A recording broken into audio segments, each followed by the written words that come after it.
Welcome back to another episode of the Fakefluencer Production vlog. This is episode 9, which means we're in month 9.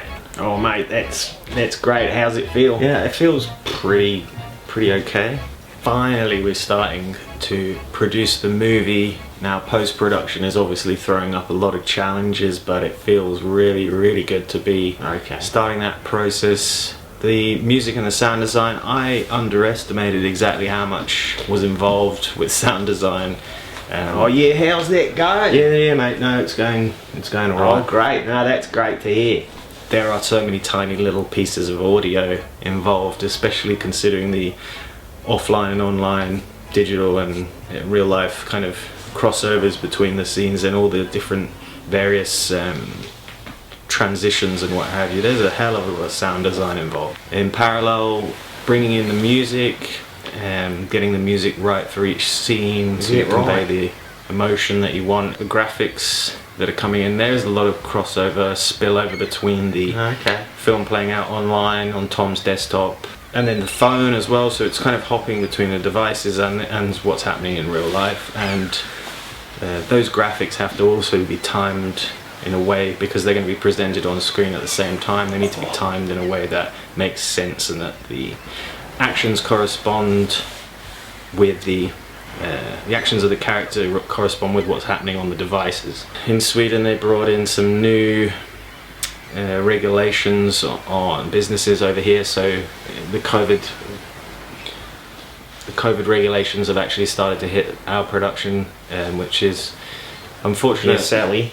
Considering we only have 2 more scenes, on location scenes to get in the bag, but just cannot get confirmation for the locations that I would want to shoot those scenes. There is a couple of montages in the movie, one showing Tom's backstory that needs to be constructed. We did a photo shoot of Tom in like 30-40 different poses that we're going to Photoshop him into certain scenes to show his backstory. Still missing a couple of online scenes where Tom is interviewing online, and I've been working with Donna in the US and Tom in Canada to try to pull in these last interview, online interview scenes, basically. Directing scenes from thousands and thousands of kilometers away is something new, and we'll see how it goes when I cut Tom into those scenes. That brought me to a service called Backstage.com, which I kind of wish I'd found a while ago. We're making a virtual reality world called Cryptopia, where Bitman 360 and Tom both have avatars. They're being developed, as well as Cryptopia itself, where we're looking at creating, well, we've started to create a world, and now we're going to put a cinema in that world, and we're looking at showing the film in that cinema in VR, and we've been looking at how that could tie into the narrative itself of the film. And there's a potential here that Bitman 360 runs off with a copy of the movie and pirates it in Cryptopia. There is a part of the film where they head into that Cryptopia world where they could, in theory, join that viewing, that screening in virtual reality cinema in Cryptopia as the avatars themselves. They could be, in theory, watching themselves in Cryptopia through the cinema. Right. Yeah, okay. Yeah. Been finalising the film identity, the brand identity, like, of how the film and any merchandise is going to look.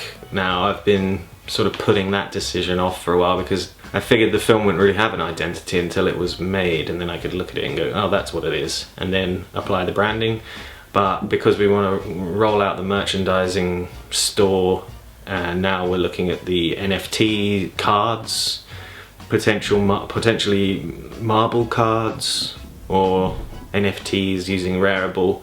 But there is a merch store up at gumroad.com/thefakefluencer, and I think I put a couple of items up there for now for Scooter Coin and for the film itself, but I'd like to populate that a little bit more. Filmmakers that go the traditional route, selling their film to distributors or streaming services, whereas we're actually going to only distribute the film for at least 24 months through our own website, thefakefluencer.movie, which is what I just registered this week. There you will have the store with the merch, the pay to stream. From what I understood, it's very often, or it's considered a success if you make 20% of your costs back on a movie production, which is just ridiculous to me. But I'd imagine that we can at least cover 100% of our costs over the next 24 months, given the film is a good film. Right. And with that, I'll hand it over to Tom, see what he's been getting up to this month. Okay. What have you been up to, Tom? I uploaded a tutorial video of how to use the iPose, and I myself am obviously a credible authority on such a product because I've been using it for over 6 months. I was on the Wild West Crypto Show with a couple of lovely gentlemen in Texas, America, and you can, the links are going to be below, right? Yeah, the links are below. I've also been invited onto something called the Blockchain Socialist podcast, and I'm looking forward to see how that goes. Obviously, I'm not a socialist myself. I'm obviously from the other end of the spectrum, but on Wednesday I will be interviewing with a gentleman who I assume may wish to remain nameless,